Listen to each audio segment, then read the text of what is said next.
Salut à tous, David, Nuke Vapes, de retour pour un vlog. Je sais, encore un vlog, les reviews arrivent, vous inquiétez pas, il y a des trucs qui arrivent qui sont plutôt bien.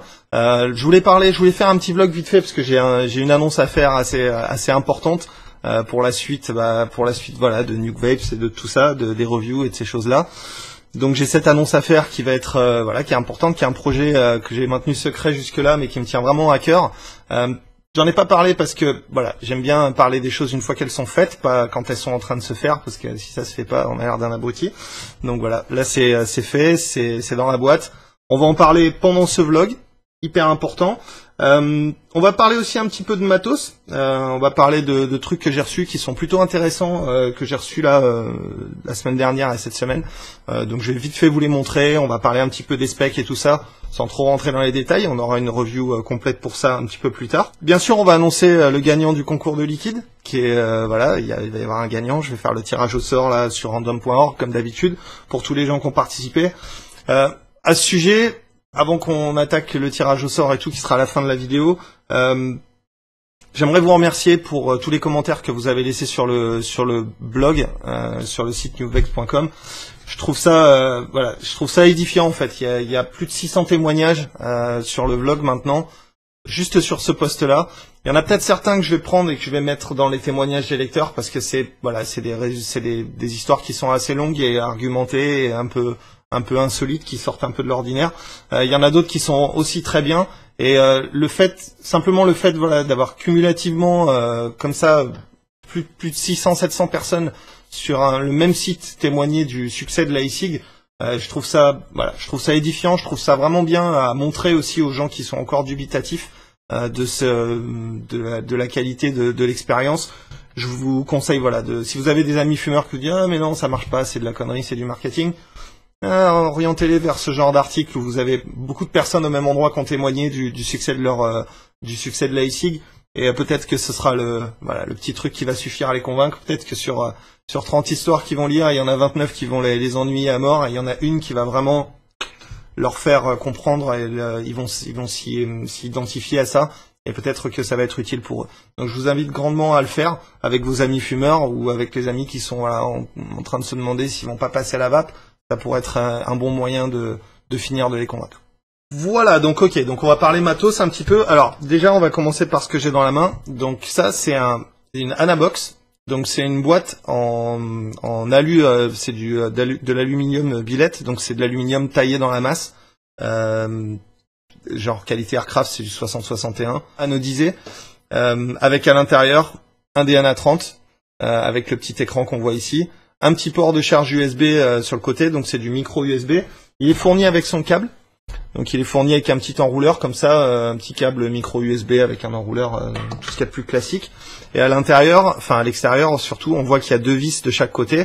Ces vis s'enlèvent, et à l'intérieur évidemment on a une 18650 qu'on peut changer, voilà, c'est juste une batterie qu'on met à l'intérieur.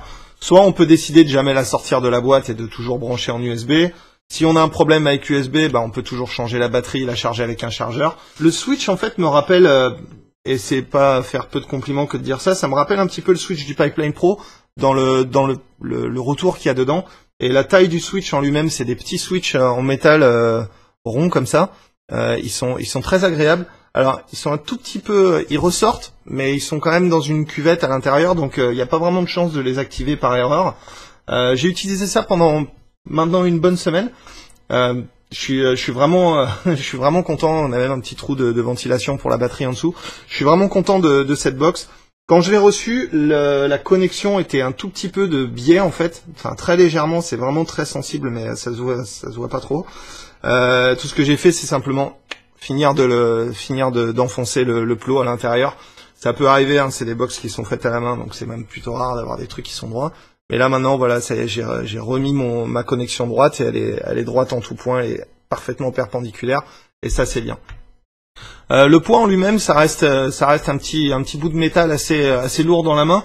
Je le comparerais à peu près au MVP. En taille d'encombrement aussi, on est un petit peu sur le MVP. Par contre, on n'a pas du tout le switch qui est là, comme sur le MVP qui est en façade. On a un switch gâchette, et ça rend la box vraiment beaucoup plus agréable à utiliser. Je suis un grand fan des switch gâchettes sur les box. Comme sur le Axis ou comme sur la box même que j'ai faite moi-même. À l'intérieur de cette box, j'ai mis un SX 350 qui monte que jusqu'à 30 watts parce qu'il est, voilà, il n'y a pas encore le bon firmware dedans. Ici, j'ai un DNA 30, donc qui monte pareil jusqu'à 30 watts, avec à peu près les mêmes limitations que le SX 350. C'est même globalement quasiment le même chipset en fait. À l'intérieur, en tout cas, c'est pas le même chipset, mais ils font exactement la même chose avec les mêmes limitations. C'est-à-dire que par exemple, il n'y a toujours pas de step down à l'intérieur du DNA 30, comme sur les DNA 20. Pas de step down, ça veut dire qu'on va pas pouvoir baisser la puissance plus bas que ce que l'accu peut donner. Donc au minimum, on est toujours à 3,8 volts et plus, et on peut monter assez haut, on peut monter jusqu'à 30 watts. Comme tout comme sur le SX, en fait, c'est exactement la même chose. Donc voilà, c'est des box qui sont vraiment bien faites. À l'intérieur, l'électronique et le compartiment batterie et tout, on n'a pas un truc qui est plein de glu et tout. C'est vraiment, voilà, on a tout qui est bien fermé avec des petits hologrammes et tout. C'est super. Je veux pas péter la garantie. Je l'ai pas ouverte encore, mais je le ferai. Ça me vient de chez ecovapoteur.fr. 239 €. Ok, donc 239 balles. C'est fait aux États-Unis. C'est du très beau matos, mais c'est pas donné, c'est vraiment pas donné. 239 € pour une box, ça reste quand même relativement cher, même s'il y a une belle anodisation, DNA 30, etc. à l'intérieur. C'est, j'en suis sûr, une box de qualité, mais le prix, lui aussi, est de qualité.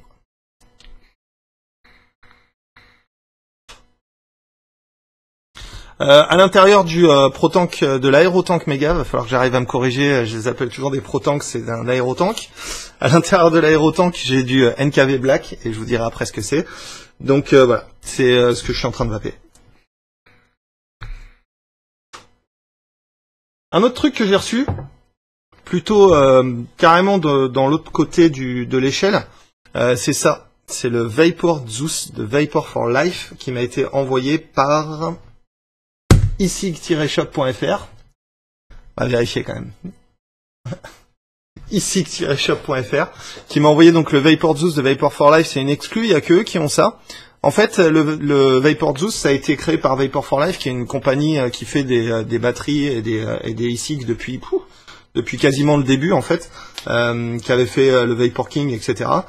Il y a quelques temps, et je veux pas dire de bêtises, mais il me semble bien que ce produit il a déjà 1 an. Ils ont lancé sur le marché ce nouveau produit en fait qui est le Vapor Zeus. Alors en fait, en essence, c'est quoi? C'est une batterie avec un réglage, avec une tension fixe de 5 volts en sortie, et un cartomiseur pardon custom, donc ils appellent Smilomizer, mais à l'intérieur c'est simplement un carto qui fait environ 2 ohms, un truc comme ça, avec la particularité d'avoir ce drip tip un peu mou au bout et vraiment très gros en fait. Alors au début, c'est bien, c'est sympa, ça va bien. La batterie envoie 5 volts, je l'ai mesuré au voltmètre, donc c'est parfait. La connexion, c'est une KR808D. C'est pas une connexion 510 comme on a l'habitude de voir sur les batteries Ego, ni une connexion Ego. C'est une connexion KR808D. Donc c'est un petit peu plus court qu'une Ego. Voilà, sachez que vos atos et tout ça ne s'adapteront pas dessus. Alors, on m'a dit qu'il allait avoir un adaptateur KR808 vers 510 qui allait sortir pour ces batteries. Et apparemment, ils ont aussi sorti un modèle en 510, ce qui est plutôt pas mal, qui permettra d'utiliser avec à peu près tout le matos que vous avez, quoi. Donc 5 volts, avec un carto qui oscille autour de 2 ohms, avec une contenance de 3,5 ml. À la seringue, j'ai réussi à quicher 2,8, 3, avant que ça commence à couler. J'ai pas cherché à remplir un peu plus. J'imagine qu'en le compressant bien et tout, ça pourrait peut-être rentrer un petit peu plus, mais 3,5, ça me paraît un petit peu optimiste. La vape est super. Alors sur cette batterie en particulier, c'est du 650 mAh. Sur cette batterie en particulier, j'ai 2 modes en fait. C'est la dual mode. Donc en fait, je peux être en automatique ou avec le switch. Donc je m'explique. Là, il y a un petit switch sur le côté. Quand j'appuie, ça shoot. J'ai envie de dire classique. Quand je clique 5 fois, 1, 2, 3, 4, 5, ça clignote. Là, la batterie est éteinte. Donc quand j'appuie, il se passe rien. Par contre, si j'aspire, la batterie passe en mode automatique, donc plus besoin d'appuyer sur le bouton.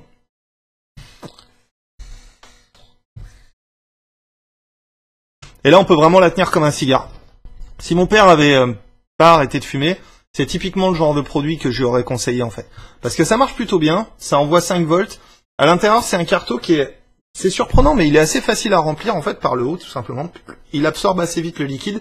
Voilà, c'est un produit qui est plutôt pas mal. Avec donc, il arrive avec un kit assez complet. Hein. Ça arrive dans une boîte comme ça. Donc il y a la boîte, il y a un petit chargeur secteur, il y a les petits cartons pour les cliros, il y a la petite boîte pour le machin, il y a le petit câble pour aller jusqu'au chargeur. Enfin, le kit classique quoi. Il y a deux Smilomizer qui sont fournis avec. Le prix par contre 94,90, donc 94 €, quasiment 100 € pour une batterie Ego avec Cliro. Donc on a tout d'un coup, certes, ça me paraît un petit peu cher de l'autre côté par rapport à ce que c'est. C'est une batterie 5 volts, donc en effet il n'y a pas d'autres batteries 5 volts sur le marché à part celle-là. Et pour la taille et la compacité et la facilité d'utilisation, je vois où est-ce que ce genre de produit pourrait aller, dans quel genre de main ça pourrait aller. Je trouve ça, c'est un produit qui marche bien et un tantinet un petit peu cher. Un autre truc qui est intéressant aussi, c'est si vous ne pouvez pas blairer ce truc-là, et que vous avez un Russian, ce qui fait un petit peu beaucoup de conditions, mais vous pouvez prendre l'embout du Russian et remplacer le drip tip d'origine par l'embout du Russian. Et oh oui, ça marche aussi avec l'adaptateur 510 du Russian, ce qui fait qu'on peut mettre n'importe quel drip tip qu'on veut sur ces Smilomizer. Alors, moi je suis pas méga fan du côté un peu propriétaire des choses. J'aime bien quand les choses sont un petit peu entre guillemets open source quoi. J'aime bien quand j'achète un mod qui soit avec une connexion 510 classique et que je puisse mettre un peu ce que je veux dessus. J'aime bien quand j'achète un carto de pouvoir le mettre sur n'importe quel mod quand j'en ai envie. Là avec la connexion Carrier 808, c'est vraiment les deux seules choses que j'ai en Carrier 808, c'est ce carto et cette batterie. J'ai vraiment hâte de voir cet adaptateur 510 sur le marché et j'ai vraiment hâte de voir aussi la batterie en mode 510 et là ce sera différent. Mais quand on voit même le drip tip est propriétaire, donc ça peut être aussi un problème pour certaines personnes. Sachez quand même que voilà, si vous avez un petit adaptateur Kaifun avec le drip tip du Kaifun ou du Russian, ça marche très bien. Un autre truc aussi que ici Tireshop m'a envoyé récemment, c'est ça, c'est le Omni Tester de chez Smoke. Alors ça c'est pas mal, c'est un petit outil un peu voilà, un petit peu basique mais qui marche très bien et qui fait le job. Ça je trouve ça cool aussi ce genre d'outil. En fait c'est un testeur de tension et un testeur de résistance tout en un. Donc on a un petit curseur au milieu avec deux positions. Là on a une position Home. Je vais pouvoir lire la résistance de mon aérotank. Donc 1,6, 1,7. Ça oscille. 1,7 stabilisé. Et de l'autre côté, on a la même chose, mais avec une connexion 510, et on peut lire la tension de son mode simplement en mettant le curseur là. Je vais pas vous faire la démo, mais vous avez compris l'idée, quoi. Donc ça, c'est plutôt pas mal pour vérifier vite fait où on en est de sa batterie avec son mode méca, ou vérifier à quelle résistance on est avec son atomiseur qu'on vient juste de reconstruire. C'est un bon petit truc à avoir dans la boîte à outils. Ça prend pas des masses de place. La batterie est interne et c'est rechargeable par un port micro USB, micro ou mini USB, micro USB. Donc pareil, le même port que sur le ANA. Et voilà, avec une petite batterie interne et tout. Je trouve c'est un produit plutôt sympa. Ça vaut 24,90 €, donc 25 €. 25 € pour un petit testeur comme ça. C'est vrai que c'est un peu le prix d'un voltmètre full size de ce genre-là, qui est pas non plus la montagne de la précision, mais avec lequel vous pourrez mesurer bien d'autres choses que des atos. Mais le problème de ça, c'est qu'on a des petites broches, on a des machins.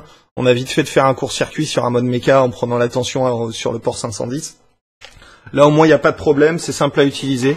Après c'est à vous de voir ce que vous voulez faire, si vous voulez un truc plus compliqué, qui vaut à peu près le même prix, ou si vous voulez un truc vraiment dédié à l'iSig pour vos atos, à mettre dans votre sac à vape ou sur votre bureau pendant que vous reconstruisez. Ça peut aussi servir de base pendant qu'on reconstruit, parce que c'est relativement stable. Voilà, donc un petit produit sympa, qui a le mérite d'exister et qui est très bien. Tiens, en parlant de petits outils super sympas, j'ai reçu ça aussi très récemment, qui est un truc qui a pas l'air de grand chose comme ça. C'est le MMC Tool de chez SteamPipes. Alors ça me vient de chez Pipeline, pipeline-store.fr. Donc en fait, le MMC Tool, c'est quoi? C'est exactement ce que ça a l'air d'être. C'est une tige avec plusieurs diamètres qui sont inscrits sur le côté là. Donc on voit les diamètres qui sont inscrits sur les côtés et sur lequel on va pouvoir venir enrouler des coils. Donc c'est vraiment un outil pour faire des coils. C'est ni plus ni moins que ça. Donc c'est une tige avec plein de diamètres différents, avec des petits épaulements contre lesquels on va pouvoir venir appuyer les coils, etc. Donc ça, je trouve ça top. Quand on refait des coils, c'est vraiment bien. C'est un bon petit outil super sympa. Et le plus beau, c'est que ça vaut pas 3000 €, ça vaut 9,50 €. Donc c'est dans un très bon acier, ça plie pas, c'est vraiment solide. Et voilà, ça vous permettra de faire vos coils et de faire vos trucs très facilement. Alors il y a des petites gravures MMC, Steam Pipes avec les diamètres et tout sur les côtés. C'est genre un peu hexagonal, un peu comme une vis. Voilà. Et on a les petits trucs. Alors le plus petit diamètre c'est 1,5 et le plus gros diamètre c'est 3,5. Donc ça fait 3,5, 3, 2,5, 2 et 1,5. Donc pratique, utile, cool à avoir dans la boîte à outils, ça prend zéro place, ça m'évite d'avoir des aiguilles, des forêts, des machins de toutes les tailles et je sais jamais laquelle est la bonne. Là au moins avec ça j'ai tout au même endroit, c'est pratique, c'est facile, ça marche bien. C'est tout à fait le genre d'outil que j'aime bien, donc ça va dans ma boîte à outils et ça y reste. Ok, donc maintenant on va passer un petit peu à la partie méca de l'histoire, avec le Vigo de chez Vape Jam, qui m'a été envoyé par eWed. Alors, c'est un mode donc philippin, 22 mm, il vient avec un tube en 18-650 comme ça, et un tube en 18-500 que je vais choper maintenant. Alors, ça c'est comment vous allez recevoir votre tube. Ah, ça brille. Et ça, c'est comment votre tube va devenir au bout de 1 minute d'utilisation. Ah, ça brille plus. Voilà. Donc ça, c'est le problème du cuivre, hein, ça s'oxyde assez vite. Par contre, un truc à noter, je savais pas, mais j'aime beaucoup l'oxydation du cuivre. En fait, ça commence par devenir déjà rose et un peu mat, comme ça. Et j'aime assez en fait la gueule que ça a. Contrairement au laiton, où je trouve que quand ça commence à vieillir, je sens toujours le besoin de le nettoyer, de le rafistoler, enfin voilà, de le rendre un peu brillant. Là, avec le cuivre, je trouve ça plutôt sympa. Ça donne un petit côté un peu, voilà, un petit peu marron, un petit peu. Voilà, j'aime beaucoup l'aspect du cuivre terni comme ça. Je trouve ça vraiment classe. La conductivité, évidemment, sur un mode en cuivre, enfin comme sur tous les modes qui marchent bien, est vraiment très bonne. Il y a aucun point de chauffe. Là, je l'ai monté dessus avec un Dominator, qui arrive aussi en review très prochainement. Et ça va pas mort.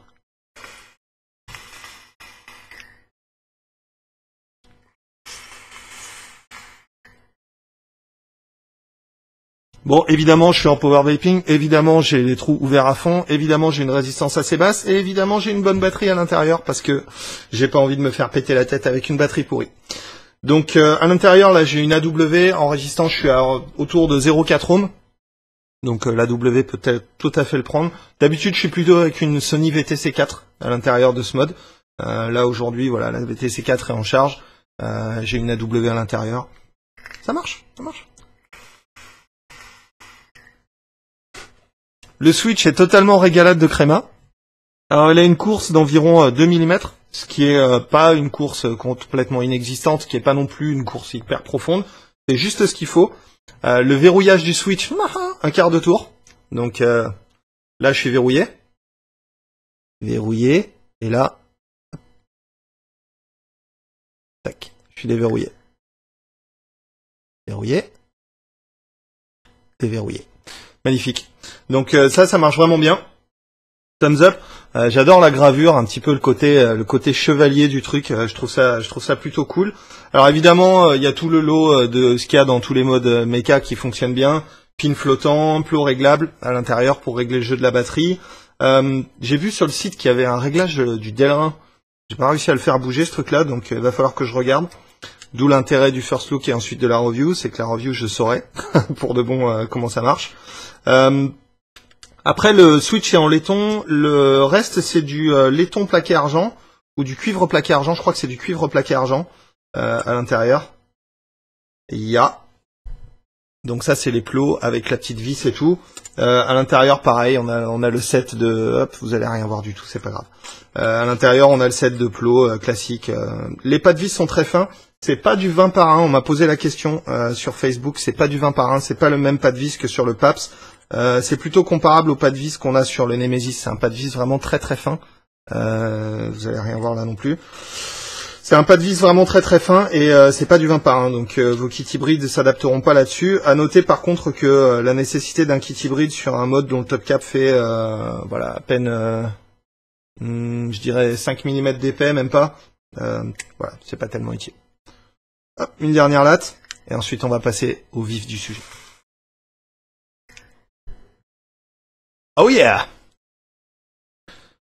Ok, donc on va reprendre ça, et on va parler un peu de ça. pour les plus observateurs d'entre vous, vous avez remarqué que NKV c'est pour Nuke Vapes, donc ça veut dire que je sors ma marque de liquide. Donc ça y est, ça fait quasiment, ça va faire quasiment 6 mois que je travaille sur le projet. Je travaille sur le projet avec Fuel et High Class Liquid, qui est une marque allemande que certains d'entre vous connaissent sûrement. Voilà, ils sont venus me voir, ils m'ont dit ça te dirait de faire un juice. Je leur ai dit ouais, mais je veux pas juste signer un truc, j'aimerais bien faire un truc à moi, faire un truc à ma sauce et tout. Est-ce que c'est possible? Ouais, carrément. Et ils m'ont même proposé d'avoir ma propre marque, mon propre truc, et simplement de le produire et de faire mon liquide. Et c'est ce que j'ai fait. J'ai dit oui et je trouve ça génial. C'était une super opportunité pour moi de mettre un pied dans le monde de l'industrie de la vape, sans trop non plus marcher sur le pied des reviews que je fais, simplement parce que voilà, je parle plutôt de matériel, je parle très rarement de juice et quand j'en parle, c'est plutôt à titre indicatif. Je fais pas de review de liquide non plus. En ayant maintenant une marque de liquide à mon nom, ça va être encore plus difficile pour moi de faire des reviews de liquide. Ça n'empêche que voilà, je pourrais vous donner mon avis sur tel et tel type de liquide, mais vous attendez pas à ce que je dise ah, ce liquide est bon ou ce liquide est pas bon, parce que dire du mal d'une compagnie de juice quand on a soi-même une compagnie de juice, c'est pas génial. Alors, comment ça s'est passé? Déjà, ça a été très simple. Je suis rentré en contact avec Florent Biriotti, qui tient à Pipeline France, et c'est lui qui m'a dit, mec, tu devrais faire ta ligne de juice. Il y a un reviewer en Allemagne qui l'a fait, et c'est plutôt pas mal. Ça a été bien reçu et c'était une bonne chose pour lui de le faire. J'ai dit, peut-être ça pourrait être intéressant. Ça fait un moment que j'y pense, mais il y a beaucoup de choses à prendre en compte quand on fait une marque de liquide, et pour rentrer dans ce monde-là, il y a beaucoup de choses à prendre en compte. L'embouteillage, sourcer évidemment tout le matériel, la glycérine végétale, le propylène glycol, les arômes, est-ce que c'est bon, est-ce que c'est propre, etc. Est-ce que c'est fait dans les règles de l'art, est-ce que les machines vont être capables de faire à chaque fois le même liquide, etc. Donc ça me paraissait un petit peu, d'un point de vue logistique, j'avais pas envie de faire un truc mixé sur mon bureau, dans une baignoire avec un gros bâton, et puis mettre ça dans des bouteilles et l'envoyer. J'avais envie que ce soit bien fait, et quand j'imaginais faire un liquide, je me suis toujours dit que ça va être très compliqué. C'est quelque chose que je pourrais peut-être faire un de ces quatre, si je mets un peu d'argent de côté, si je mets des choses, etc. Mais ça va être compliqué. C'était un truc que j'avais un peu rangé dans le coin de ma tête en me disant, ça arrivera jamais. Et puis là, soudain, je me suis dit, en fait non, c'est simple. Il suffit que je me mette avec des gens qui savent faire exactement ça, c'est-à-dire produire du liquide, dont c'est le métier. Ils ont l'infrastructure, ils ont déjà le matériel, les produits pour le faire. Tout a été vérifié, passé au crible, c'est clean, c'est propre, c'est ce qu'il faut. Et c'est ce que je me suis dit avec Fuel. Je me suis dit tiens, bah voilà, c'est bien, c'est clean, ça va bien, ça me correspond. J'ai goûté leur gamme, j'ai trouvé ça bon. J'ai trouvé aussi leur approche assez intéressante en termes de vape en fait, en général. J'ai trouvé l'approche de Fuel intéressante parce que voilà, c'était plus une approche en disant ouais mais c'est bien beau de faire du 100% VG, mais attention, ça va pas marcher dans un Protank, ça va pas marcher dans un Carto, ça va pas marcher dans du matériel grand public. Et cette approche un peu a changé un petit peu ma vision des choses quand j'ai attaqué le projet avec eux, où je disais non mais moi je voudrais que ce soit 100% VG, que ça envoie de la grosse vapeur, que le goût il soit dans ta face, que machin. Et en final je me suis rendu compte que c'était pas tellement le goût général des gens, que c'était pas non plus le matériel général des gens. C'est pas tout le monde qui a un dripper comme ça avec un mode méca. Et donc je me suis dit il vaudrait mieux que ça marche là-dedans que ça marche mettons là-dedans. Voilà. Donc on a travaillé un petit peu une base ensemble. Donc moi je voulais quand même du 50-50, c'était ma limite basse en VG que je voulais dans le liquide parce que je supporte pas au-dessus en termes de PG, c'est trop sec pour moi. Donc voilà, je voulais qu'on fasse une base ensemble, donc on a créé une base ensemble, ce qui a été déjà rien que ça en soi qui a été un process assez long parce qu'il a fallu faire plein d'essais avec plein de variations de taux d'eau, de glycérine, etc., de marques différentes et tout. On est arrivé à une très bonne base, dont je suis satisfait, qui marche à peu près partout, qui marche dans un Protank, qui marche dans un Typhoon, qui marche dans un Aerotank Mega. Donc on est arrivé un petit peu à ce constat en se disant tiens la base est bonne, c'est bon, c'est fluide, ça marche, ça fait de la vapeur, mais non plus c'est pas un truc qui va caraméliser les résistances au bout de trois tanks. Donc ça c'est plutôt pas mal. Et ensuite il a fallu travailler sur les arômes. Donc le premier truc que j'ai eu à faire, ça a été de m'accoutumer à utiliser cet outil, qui est qui est une seringue en fait, mais enfin c'est une pipette à répétition calibrée pour les laboratoires. C'est du matériel de laboratoire, ça vaut une blinde. Et il a fallu que j'apprenne à me servir de ce truc-là et que j'apprenne un petit peu aussi à maîtriser les ratios de certaines choses.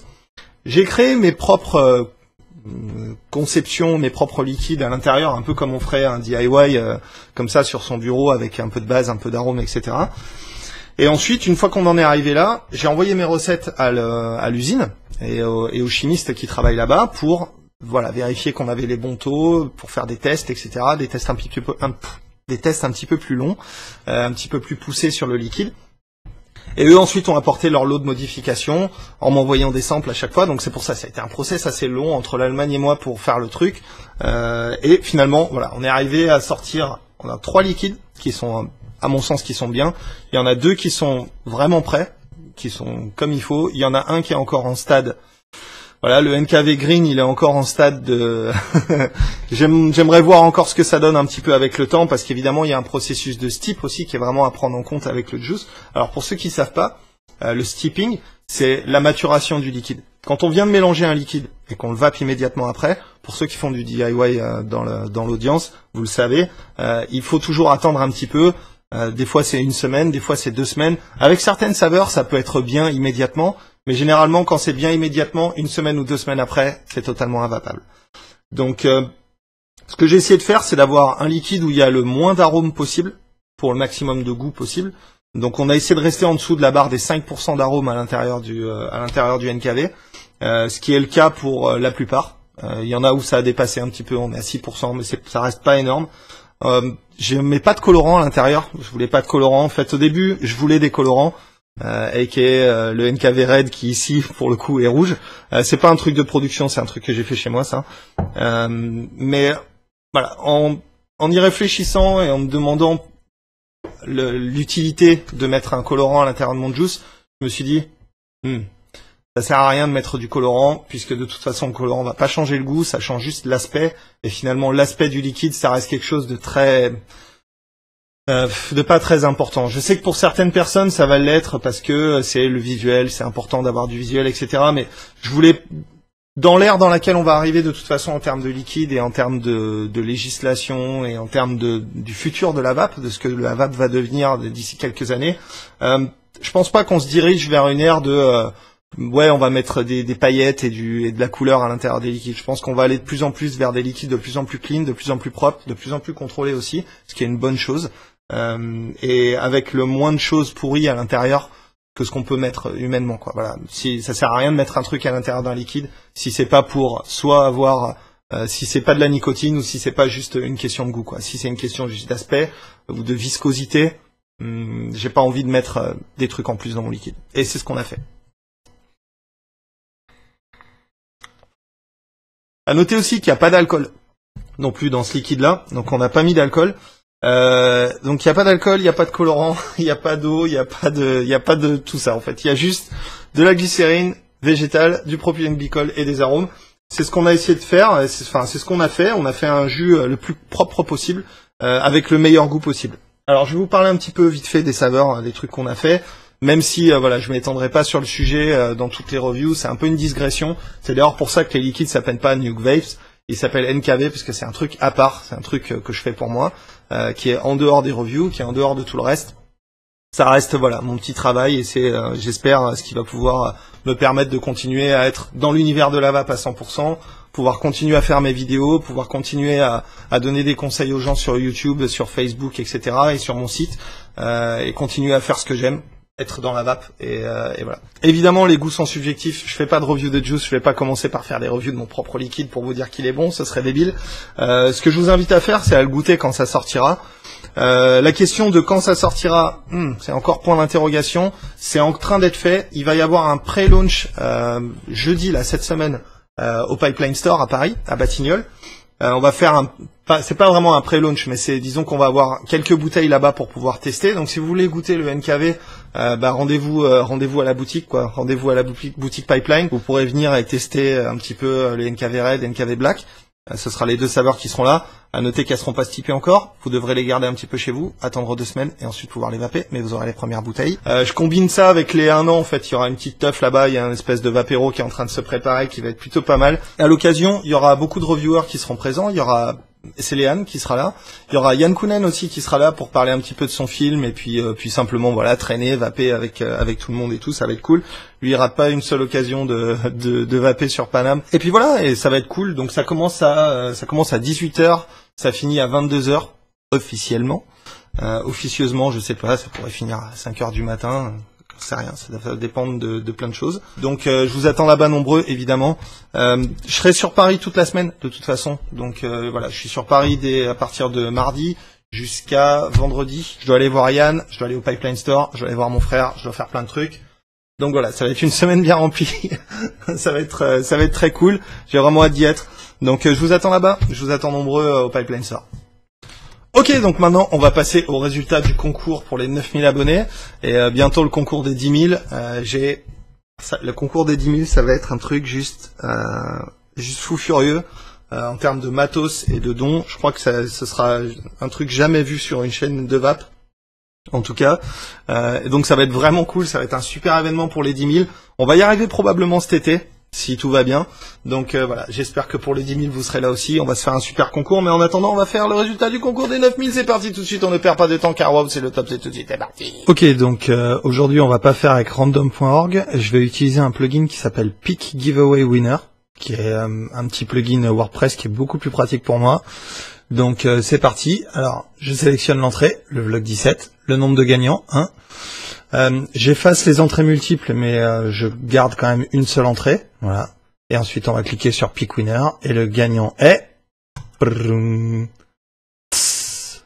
Benjamin. Benjamin, tu as gagné, voilà. Donc, écoute, je t'enverrai un mail à l'adresse indiquée, et je te tiens au jus pour tes juices. Bravo Benjamin. Donc voilà, c'est vraiment tout pour aujourd'hui. Je vous dis à très bientôt pour une prochaine vidéo. Comme d'hab, on se retrouve sur le Facebook, facebook.com/nukevapes, ou alors sur le site à nukevapes.com pour qu'on discute quoi, pour qu'on parle vape quoi. Laissez-moi vos commentaires.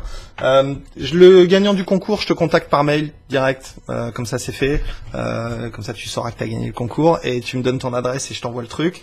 Donc voilà, je te ferai un petit mail juste après avoir cliqué stop sur cette vidéo et je t'enverrai ton cadeau, tes juices dès que t'en auras l'occasion. Voilà. Donc c'est vraiment tout pour aujourd'hui. Je vous dis à très bientôt et en attendant, évidemment, continue de vaper.